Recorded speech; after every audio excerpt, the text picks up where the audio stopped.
Welcome back, everybody, to the third and final part of my threefold review of the Three Kingdoms DLC campaigns. Sorry this one is a bit late, I've been a little bit busy with Warlords 4, but at this point I have played through all 15 scenarios in this DLC on Legendary difficulty twice, making both choices to get the full experience the campaigns have to offer. Like most of the recent expansions, I can't really put these campaigns on the tier list with the other base game campaigns, as story structure, setting, and in-game decisions feel somewhat distinct from the regular game campaigns. Therefore, for these videos, like Chronicles, I'm going to have to do things a little differently. At this point, we have already covered the Liu Bei and Cao Cao campaigns, introducing the DLC as a whole and breaking down the new Legendary difficulty. What is left for this last part is to go through the Sun Clan campaign and then analyze how the Three Kingdoms DLC stacks up as a whole. So before we jump right back into the Three Kingdoms, I do just need to say that these long-form videos still take plenty of time and energy to make, so if you are interested on my closing thoughts of this DLC, please be sure to leave a like on the video, comment as to what you think of the campaigns,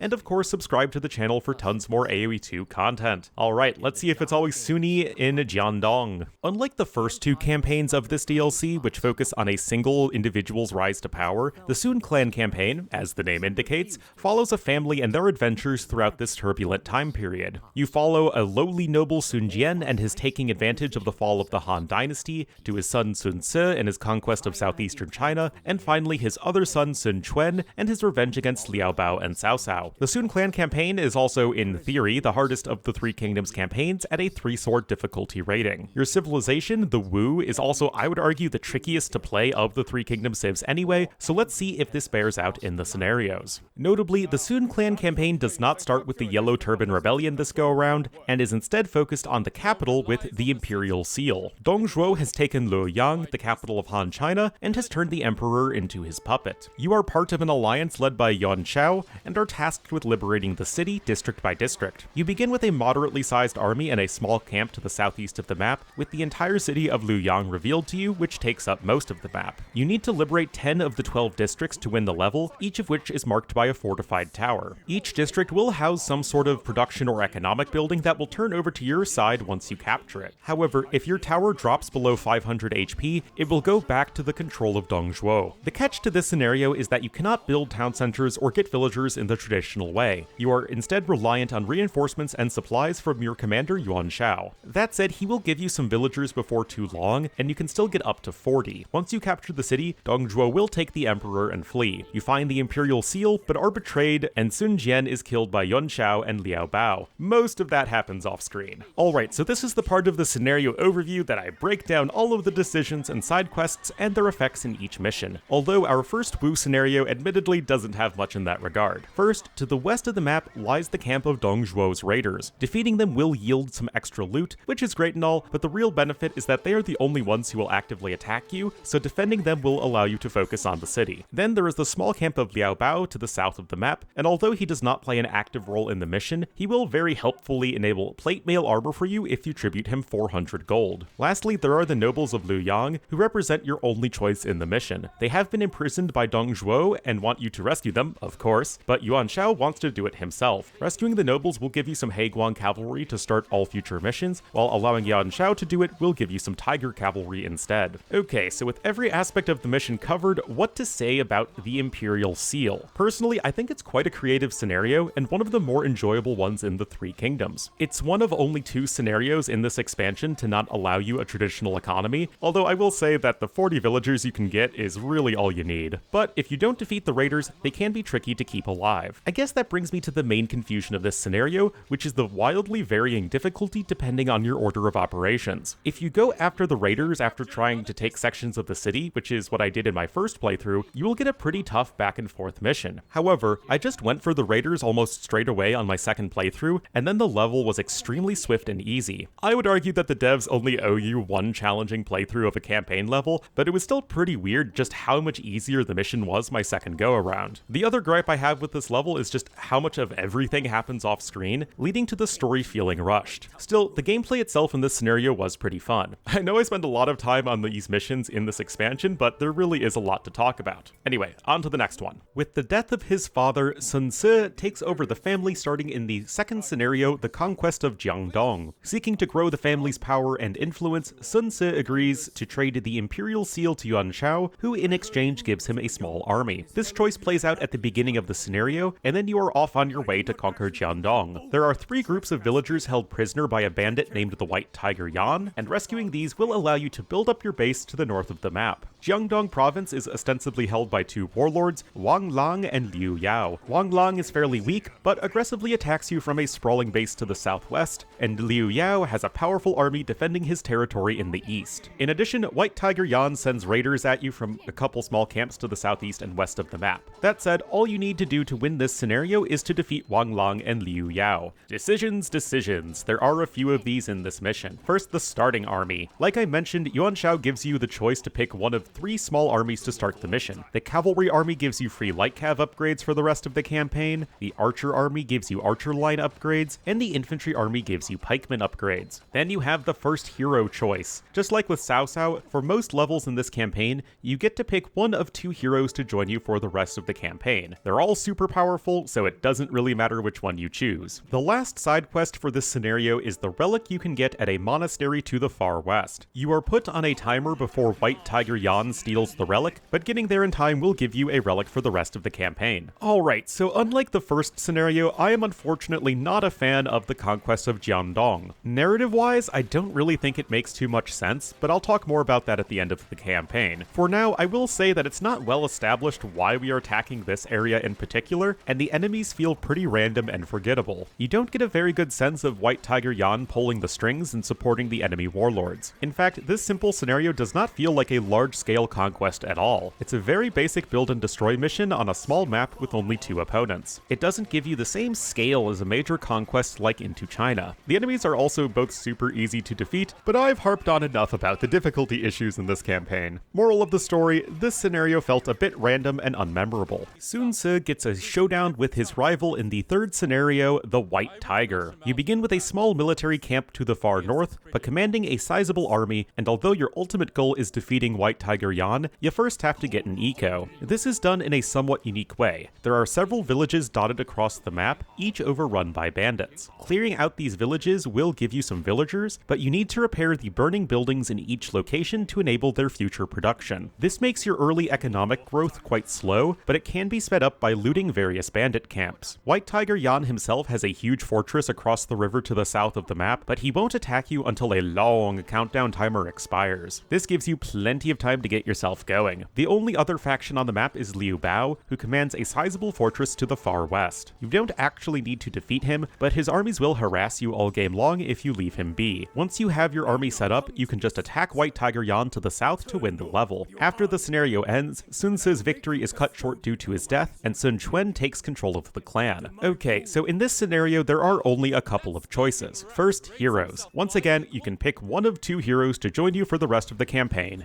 Yep, they're both very strong. The main decision in this scenario comes from Yu Ji. He is a monk that is delivering some inspiring sermons to your men. You can either spare him to further encourage your troops, or you can kill him to instill discipline. Sparing him will give you an extra monk hero, and killing him will give you a temporary attack boost to your fire archers and Heiguang cavalry. Interestingly, your choice here will also affect the outro slides, changing Sun Ce's cause of death. Alright, so the White Tiger to me looks like a complex scenario with all of the village mechanics, but it's actually super simple and straightforward. Yes, you have to jump through some extra hoops to get your economy running, but this is not really a challenge whatsoever, as your starting army is enough to clear every village and bandit hideout on the map.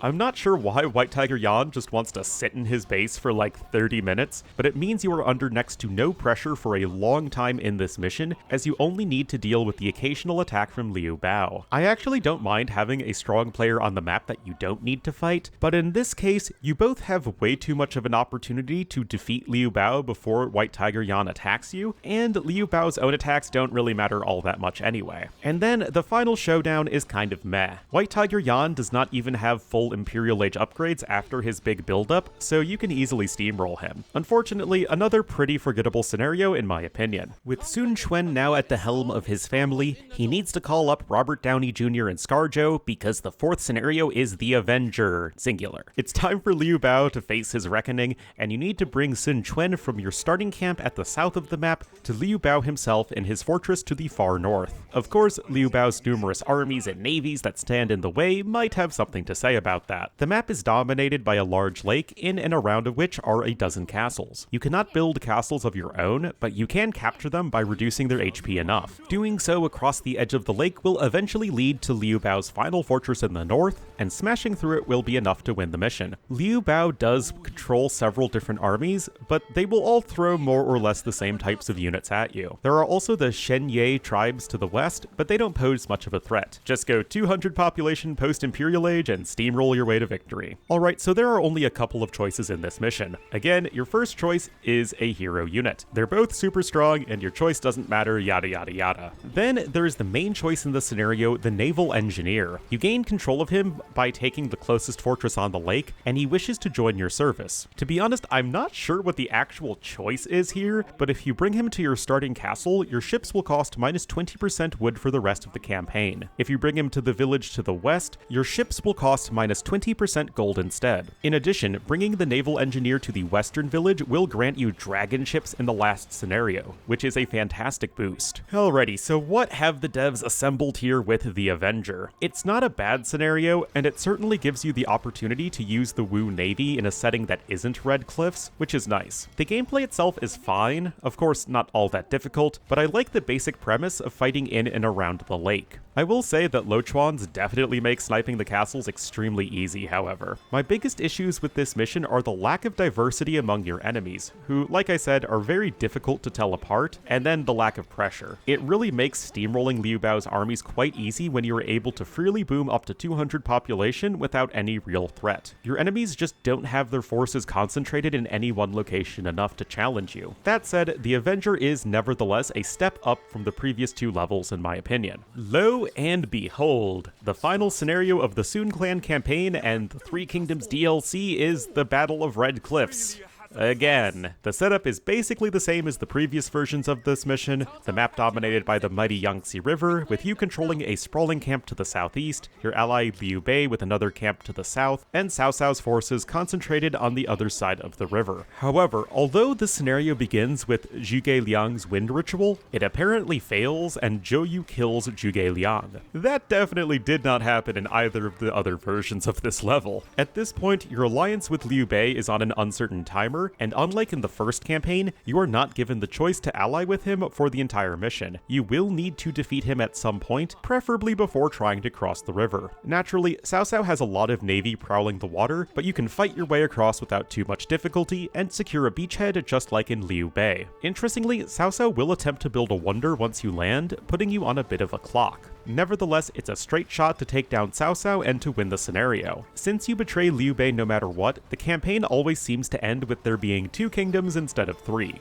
Alright, our last round of side quests. First, you have the river fortifications. Cao Cao controls 2 of these on each side of the river, and cleaning out the enemy units will turn the buildings over to you and stop their raids. Then there are the enemy docks. Ostensibly, Cao Cao does not rebuild any destroyed docks, so destroying all 9 will give you complete control of the river. Lastly, Cao Cao has captured a bunch of your fire and demo ships, so sinking the enemy navy surrounding them will give you some sizable reinforcements. With all that said, how does the Wu version of the Battle of Red Cliffs play out compared to the other editions? Well, it's extremely similar to the Liu Bei one, but without the beginning side quests and the lack of option to stay allied. I would say that the difficulty of our Wu scenario is also a bit higher. Beyond that, however, this is a super straightforward mission. Just clear out your side of the river and then build up and transport across to take the fight to Cao Cao. Having played this mission 2 previous times, I definitely felt pretty bored of doing the exact same scenario again, especially since it's so similar to Liu Bei. There really is not a whole lot new to analyze here. A letdown to end the campaign for sure. Okay, so with our look at the Sun Clan scenarios completed, it's now time to more broadly consider the campaign as a whole. Especially since I'm going to be doing my overall conclusions on the DLC right after this, I'm gonna really just talk about the Sun Clan specific stuff here. So when comparing the Sun Clan campaign to the other chapters of the Three Kingdoms DLC, its relative strengths and weaknesses are quite similar. Story-wise, the main characters of the Sun family are certainly characterized as Sun Jian equals ambition, Sun Ce equals arrogance and duty, and Sun Quan equals vengeance. Unfortunately, because the screen time of each character had to be divided for this campaign, all 3 Sun members felt very one-dimensional and forgettable, with very confusing motives. For instance, why did Sun Ce conquer the southeast? Why not go in any other direction? Were the warlords there more fractured or what? There really is not much development and explanation as to the increase in power relative to the other burgeoning kingdoms. Then there is apparently the rivalry between Sun Ce and Sun Quan, which is discussed a lot, but then never actually pans out in any meaningful way. Everything goes right for you in this telling of events regardless. Why are they going after Liu Bao so hard when they know Yuan Shao was the one who ordered the execution of their father? You literally work with him right afterwards. Even more than the other 2 campaigns, the plot and characters of the Sun clan felt muddled and confusing. As far as the gameplay goes, this campaign was pretty forgettable. It started off on a pretty high note in the first mission, but the repetitive gameplay throughout all subsequent levels really lessened my enjoyment of the campaign. Lack of civ diversity is a big problem here once again, and it feels like you're just doing the same thing over and over again, just with a higher pop limit and age limit in successive missions. There is also very little opportunity to show off the Wu or their bonuses. A hit-and-run raiding section would be nice to work with the regenerating infantry, and some early game naval combat would be a cool way to utilize the earlier and cheaper dock upgrades. Fire archers attacking buildings was okay, but it would be cool if you really had to use their strength versus ships to deal with enemy naval attacks or something like that. In fact, the 2 naval scenarios in this campaign are both 200 pop post-Imperial Age levels, where the Wu Navy is fairly generic anyway. Even more than the other 2 campaigns, I felt like the Wu campaign did not show off the civ all that well. The missions were generally too large scale for that. Now, all of this is not to say that the Sun clan campaign was awful by any stretch. It wasn't. None of the missions were actually painfully boring except for the last one,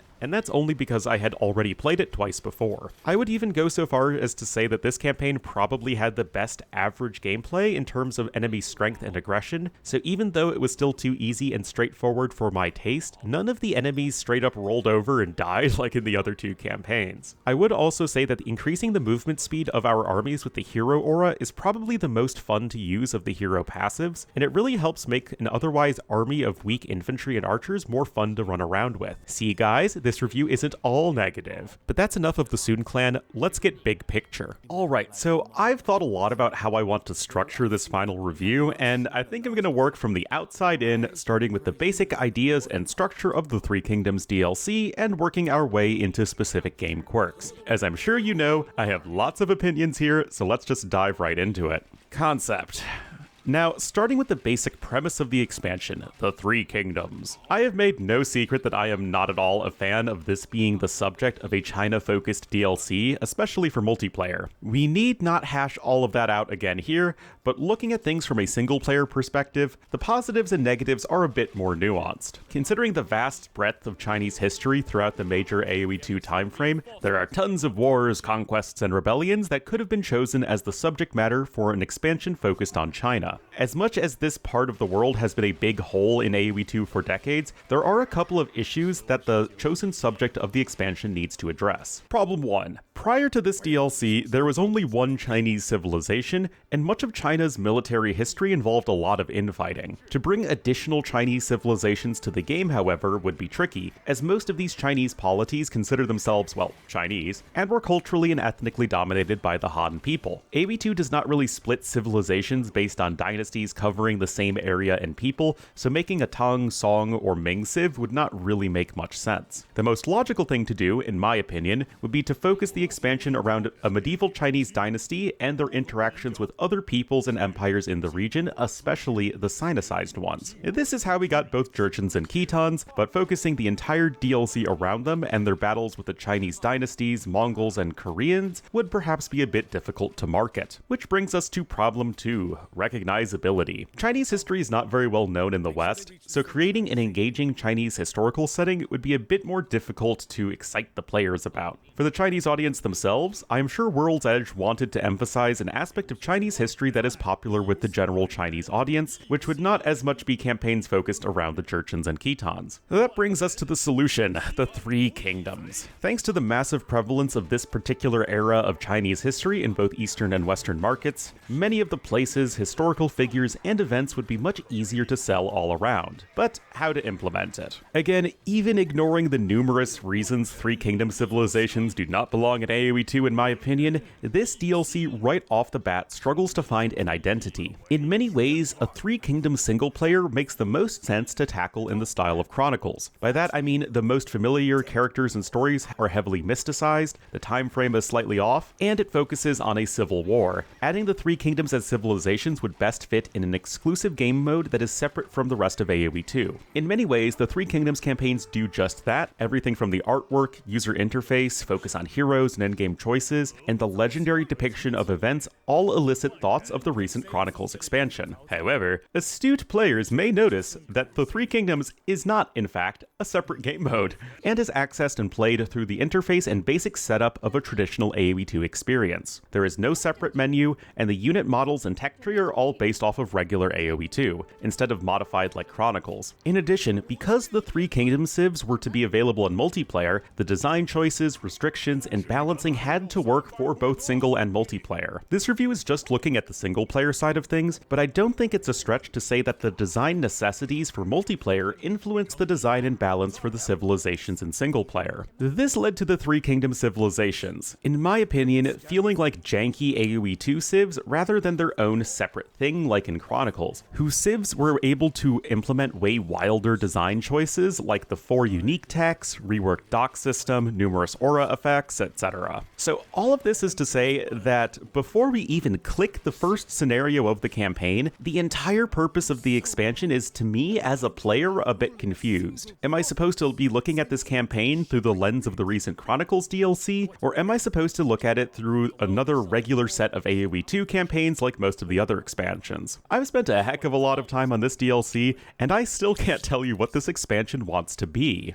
Narrative. Nevertheless, the Three Kingdoms setting was chosen, as well as the design structure for the campaigns. The campaigns need a narrative to, function, so the devs decided to go for 3 simultaneous campaigns that focused on the founders of the Three Kingdoms, Liu Bei and the Shu, Cao Cao and the Wei, and Sun Jian and his sons for the Wu. On the one hand, these are, I guess, the 3 most famous individuals of the era, but on the other, they all predate the formation of the Three Kingdoms, which means that the Three Kingdoms DLC isn't about the Three Kingdoms. I mentioned this in my individual reviews, but none of the campaigns do a very good job of establishing the differences between the proto-Three Kingdoms, any unique characteristics, or any reason to care about the kingdoms themselves beyond the protagonists. Even the much more heavily narrative-driven Chronicles campaign did a great job of establishing Imperial Persia, Democratic Athens, and Autocratic Sparta. We just don't get that degree of definition for the civilizations that you are playing with the Three Kingdoms. When it comes to the stories themselves, I do think all 3 campaigns at least establish their protagonists quite well, especially Liu Bei and Cao Cao. The problem is everyone else. This DLC throws so many different names at the player, some of which are repeated and some of which are not, which does not help, as the player seems to be expected to already know the characters of the story. I'll get to the whole simultaneous campaigns in a moment, but sticking with the characters for now, as somebody who was only vaguely familiar with the Three Kingdoms story, the only people I knew going into this expansion were Liu Bei, Cao Cao, and Lu Bu. Everybody else, their motivations, their ambitions, and their alliances had to be explained to me through the intro and outro slides, as well as the gameplay itself. No expansion in AoE2 history required really any previous knowledge of its subject matter to enjoy the narrative of each historical figure, whether that be famous people like Joan of Arc and Genghis Khan, or the more obscure but still quite important figures like Thoros, Laloi, or Algirdas. I actually went through and counted up all of the named characters in several campaigns for comparison, just to put into perspective of how overwhelming the Three Kingdoms campaigns are. For the purposes of my counting, I am only including characters from the intro and outro slides, as well as the gameplay that have proper noun names, so not like a generic advisor or whatever, and further divided them by speaking and non-speaking roles. Alright, so I am guessing that Joan of Arc has the most named characters of any of the original AOK and AOC campaigns. throughout the entire 6-scenario campaign, there are 12 named characters, 8 of which have at least one speaking line, and 4 that do not, which would be Joan herself, funnily enough, and then the Dauphin, and then the 2 extra heroes you get in the Siege of Paris. So throughout all the campaign, you average 2 named characters in a scenario, and they mostly have speaking lines, except the main subjects of the campaign with Joan and the Dauphin Charles. I could be wrong, and maybe one of the other original campaigns has more, but if that's the case, it's not going to be by much. Now, let's take a look at Jadwiga, probably the most beloved campaign of the Forgotten Empires era, and certainly one that is credited with having the best story. In that 6-scenario campaign, there are a whopping 15 named characters by my quick count, with around 10 of them having speaking roles and 5 not having any spoken lines. That gives us an average of 2.5 characters per scenario. So, despite the added complexity of the latter DLC, you can see that there really isn't that much difference in terms of number of people thrown at you than Joan of Arc. What is well done in Jadwiga is that many of the lines and characters are one-off roles that are not given a specific name, indicating that you don't need to remember them later on. What makes them stick in your mind is the dialogue throughout the levels. Okay, so now let's get to the 3 kingdoms, where across 15 scenarios we have, by my count, 52 named characters. Not only does this give us 3.5-ish characters per scenario, but this DLC has only around half of the named characters with speaking lines, with my count being 25 named characters with speaking lines, and then 27 that do not. Over the course of the campaign, you eventually get a decent handle on recurring characters like Dong Zhuo, Yuan Shao, and Liu Bao, but there are a lot of characters that are not memorable, and I would not be able to tell them apart if my life depended on it. This is not great storytelling, as I, the player, have no good way of keeping track of most of the people in a campaign that is supposed to be very character-driven. Details. Okay, I know this is getting pretty long, so let's do a quick breakdown of some of the smaller scale decisions and how they performed. Simultaneous campaigns. So I don't think the decision to have all 3 campaigns happening simultaneously is good or bad per se. At the very least, it has its advantages and disadvantages. On the plus side, it allows the player to do the campaigns in any order, although I personally think the UI is really bad at suggesting this. Players are also able to see the different sides and perspectives of the different battles, which can be fun. On the minus side, it means the campaign content is just smaller in scope, and it can be boring experiencing the same thing over again. I think this idea may have worked better with a longer time period depicted and a more than 5 scenarios per campaign. A Battle of Red Cliffs. Relatedly, we have the fact that the final scenario in all 3 campaigns is the Battle of Red Cliffs. This, I do think, was a big mistake. Not only does it eat up 20% of each campaign, but it just isn't fun enough to play out multiple times. If anything, it could be a one-off scenario where you get to pick the faction like in the Philadelphia custom campaign of the same topic. As it stands, it was not a remotely fun experience to play the same scenario with only slight variations 3 times. Narrative variations. By this, I mean that some of the decisions can change the intro and outro slides, especially at the end. Again, I don't think this is a bad idea per se, but it doesn't really jive with the history aspect of the game. Not that AoE2 campaigns are without their own alternate history endings, but these particular campaign endings become a bit confused with all of the different options. At the very least, it would be nice to have some sort of indication which is the historically correct ending. Personally, I would design it so that if you follow all of the most basic choices, you would get the historical outcome, but then some extra decisions or objectives give you the alt history endings. Voice acting. It's no secret that most people believe the quality of voice acting to be a step down from the original games, which I totally understand. The modern VA work attempts to be more, shall we say, culturally respectful than the more campy and emotive work of the original games. Normally, I don't really think it's worth talking about, but there is an odd issue when it comes to the pronunciation of Chinese words in this campaign. They seem to be so focused on accurate Chinese pronunciation that the director didn't really consider what flowed well in an English, or I suppose in any other language, dialogue. For instance, the campaign would say a sentence like, Liu Bei fled south after Cao Cao's victory at the Battle of Guandu. This may be accurate, but it doesn't really make for good dialogue. Personally, I would go with a more atonal but better flowing, Liu Bei fled south after Cao Cao's victory at the Battle of Guandu. Still pretty close to the pretty accurate Chinese, but making for a better listening experience. At least, that's my 2 cents. Gameplay style. Last for this video, I want to talk about gameplay style. For a campaign that focuses on the legendary feats of individuals, it is perhaps not a surprise that the DLC places a heavy emphasis on hero units. This is seen by the numerous passive and active abilities, as well as an entire dedicated building to replacing them in the Hall of Heroes. Unfortunately, at least to me, none of these heroes were actually very fun to play with, and do not really jive well with AoE2 gameplay. Their activated abilities ended up looking pretty goofy and fantasy-like, and the passive auras just felt overpowered. What's worse is that other than the decisions, the heroes are really it when it comes to a unique gameplay experience, as 13 of the 15 scenarios in this DLC were some variation of a straightforward build and destroy scenario. This is, of course, the core gameplay in AoE2, but the issue is that there are so many build and destroy scenarios filled with repeated civs, and it gets old pretty fast, as the, quote, unique aspects of the mission primarily revolve around heroes and choices. Compare this to Chronicles, which, fitting with the more out there setting, had far more unique scenario mechanics, and even though all of them didn't quite pan out, at least they tried to offer a more unique gameplay experience. In the Three Kingdoms, we just ended up with a weird juxtaposition of clunky heroes and repetitive gameplay. There are several other aspects of the DLC I could talk about, but between those details and the analysis I laid out in the rest of this threefold review, I think we can reasonably start to wrap things up.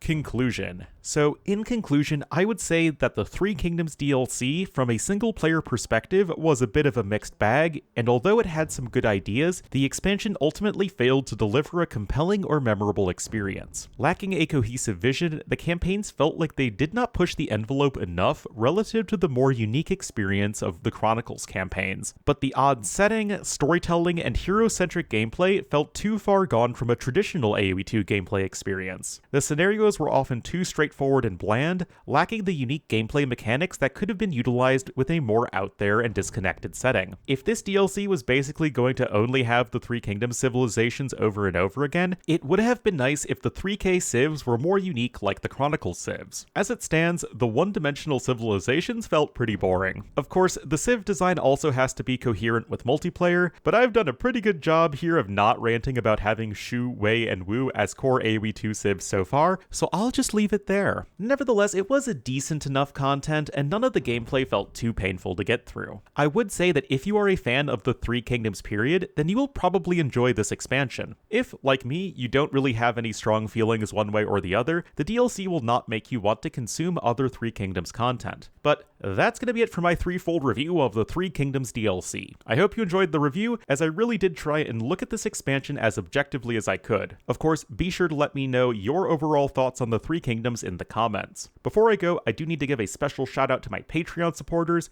with Dan and Jared in the Great Wolf tier, and then Carolyn, Dieter, Liquid Egg Product, Rairu, and Tandoori Knight in the Dire Wolf tier. You guys really help make these long-form reviews possible. But as always, thank you all so much for watching, and I'll see you guys next time.